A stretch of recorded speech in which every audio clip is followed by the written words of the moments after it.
Crop protection अगर पहले आपको देखना है तो क्रॉप प्रोटेक्शन समझने के लिए कीड़ा क्या होता है ये समझना है। जैसे मैंने पहले आपको कहा कि मैं इतना एग्रीकल्चर आपको सिखा के जाऊंगा आज कि आपको एग्रीकल्चर के प्रोडक्ट बेचने के लिए आसानी होगी। मिनिमम क्रॉप प्रोटेक्शन में इंसेक्ट कीड़ा ये बहुत इंपॉर्टेंट होता है। कीड़ा क्या होता है ये आप समझ लीजिए, क्योंकि जब तक कीड़ा कैसे आता है, कहां से आता है, उसे कंट्रोल कैसे किया जाए ये आपको नहीं समझेगा। जैसे एग्जांपल से हम समझाएंगे।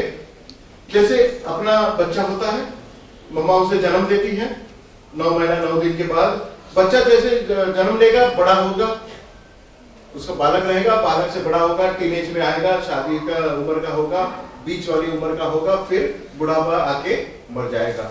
अपने इंडिया में एक ह्यूमन बीइंग का लाइफ जो है 65 इयर्स का है और कीड़े का लाइफ है 25 डेज। एक कीड़े का लाइफ। या बटरफ्लाई यहां पर देखें, बटरफ्लाई कितनी सुंदर है सर, ब्यूटीफुल है।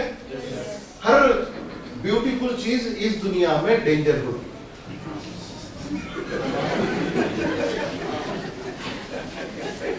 आप क्यों हंस रहे? मैं किसी के ऊपर मेरा इशारा नहीं था। क्यों ये बेकार डेंजर है इसलिए मैं बताता हूं, क्योंकि यही बटरफ्लाई जो बहुत अच्छी दिखती है, तितली बोलते हैं, बच्चे खुश हो जाते हैं, हम फोटो निकाल सकते हैं, फोटोजेनिक होती है, बट यही है वो जो आपके खेतों के ऊपर में कीड़ा लाती है। बटरफ्लाई में मेल एंड फीमेल बटरफ्लाई होता है।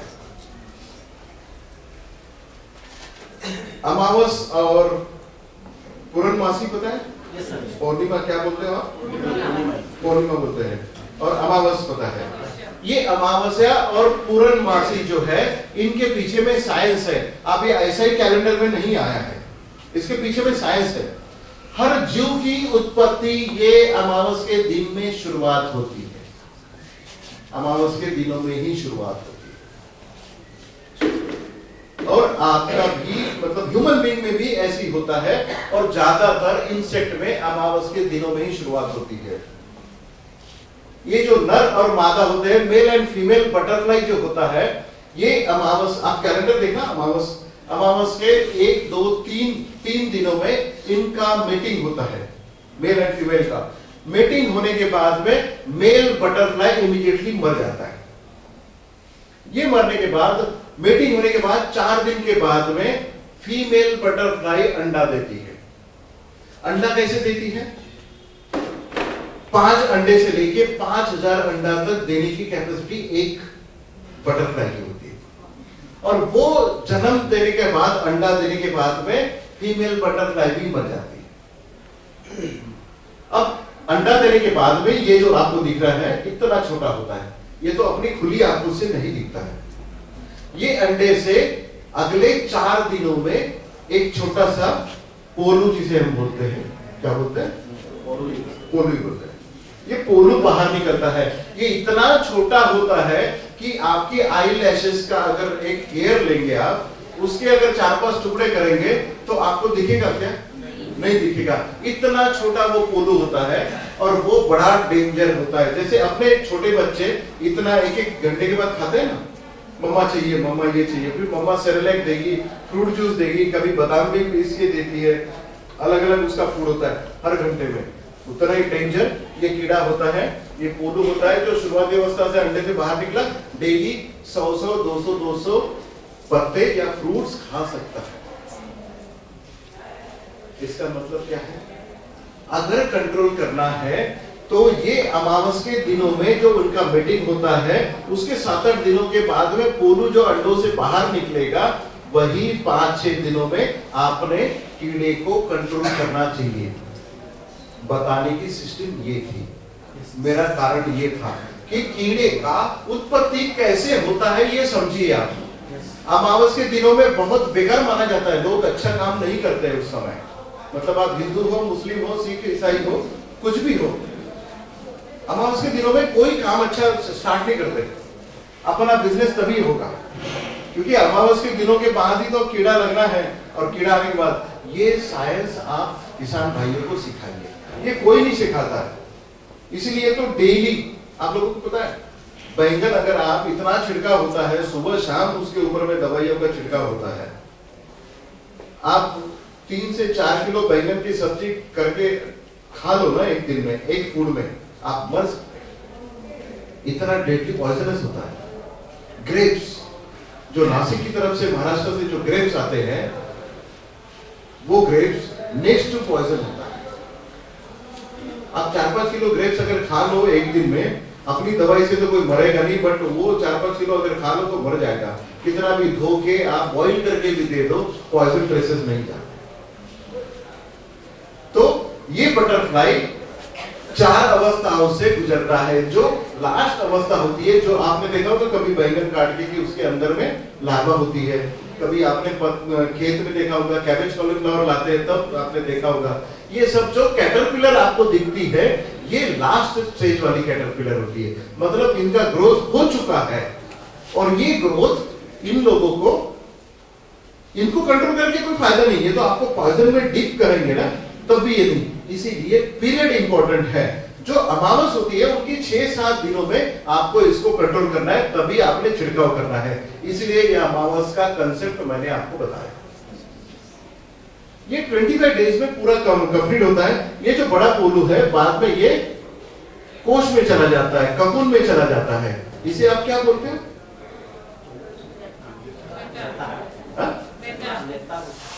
नेता,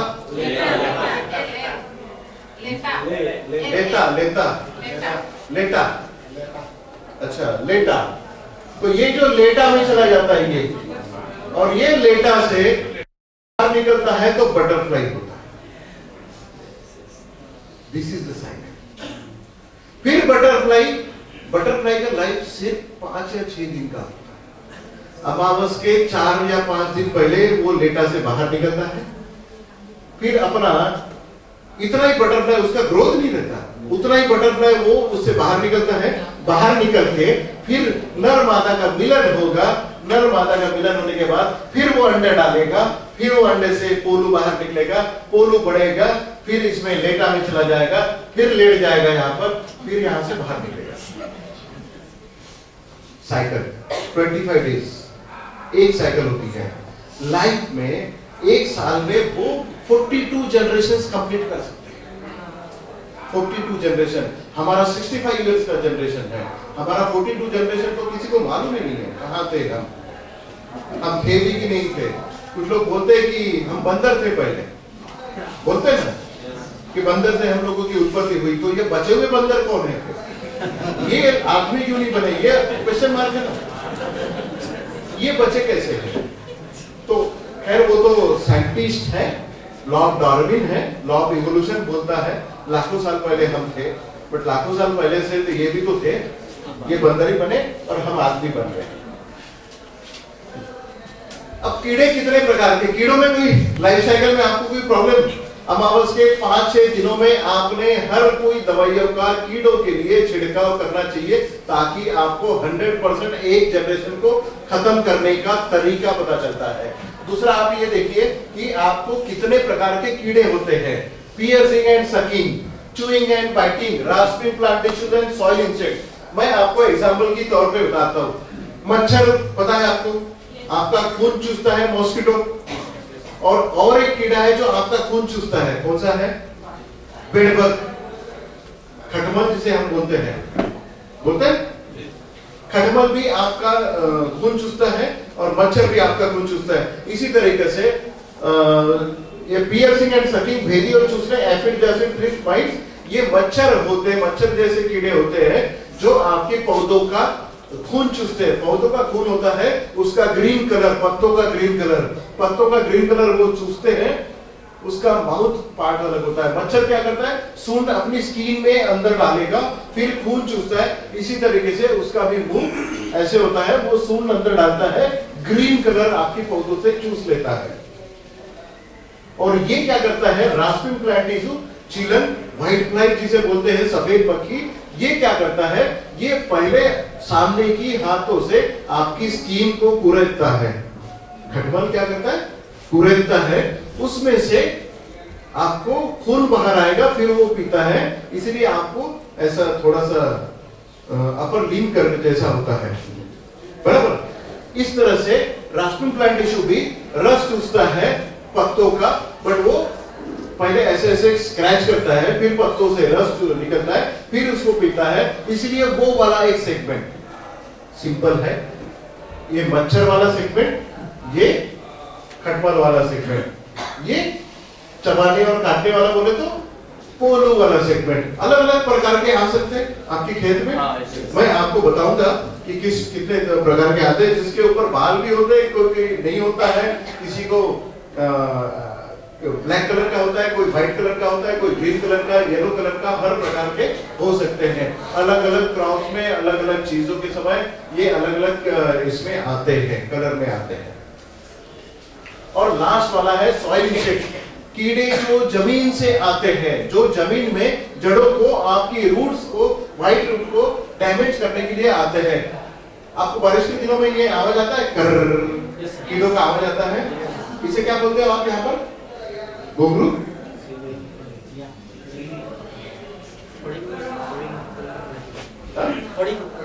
पीछे से कोई जवाब नहीं आ रहा है। अच्छा, जो भी है, बट आवाज तो ऐसे ही करता है ना, ऑल ओवर इंडिया में किर्र आवाज करता है, उसे बोला जाता है मोल क्रिकेट। ये बड़ा डेंजर होता है। ये दिन में जमीन में रहता है, रात में बाहर निकलता है, आवाज करता है, फिर चला जाता है, और दिन रात भर में वो बाहर आके अपना जो भी काम करना है, दिन भर वो जमीन में आपके रूट्स को खाते रहता है। उसे बोला जाता है मोल क्रिकेट। उसे क्या बोलते हैं? मोल क्रिकेट। क्रिकेट का स्पेलिंग वही है जो अपने क्रिकेट का है, ठीक है, बट वो रात में काम करता है, आवाज करता है। कुछ कुछ आपको टर्माइट्स पता है? टर्माइट्स बारिश का पहला बारिश में कुछ कीड़ों को पंख आते हैं, विंग्स आते हैं।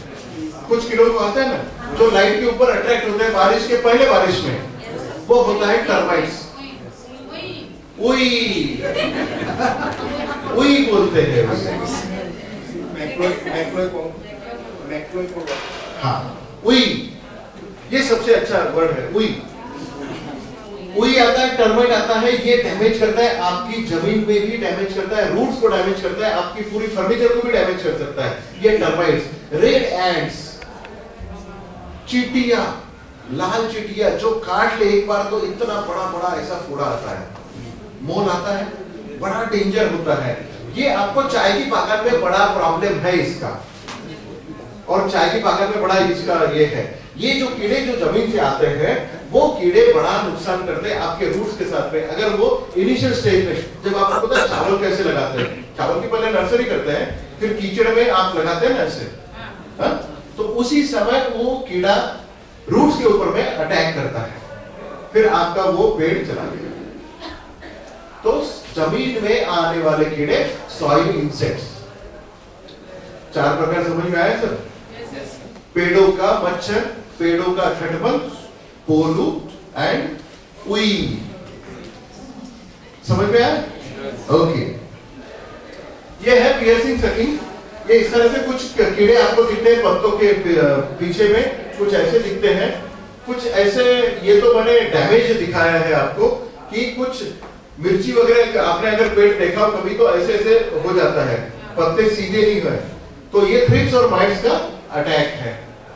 ये तो आपको पता है, ये बताने, पोलू बताने की जरूरत नहीं है। अलग अलग तरीके से इसको बोलते हैं च्यूइंग एंड बाइटिंग। ये है सफेद मक्खी, खटमल वाला सेगमेंट। ये हर क्रॉप के ऊपर आता है, हर वेजिटेबल में आता है, चाय में आता है, ये हर क्रॉप में आता है। तो इसको भी कंट्रोल करना एक बहुत जरूरी है। मैंने सेगमेंट आपको इसलिए बताया कि आप लोगों को पता है कितने प्रकार के कीड़े अपने भारत में पाए जाते हैं। 4,500 फैमिली के कीड़े अपने भारत में पाए जाते हैं, जो कि एग्रीकल्चर के लिए डेंजरस है।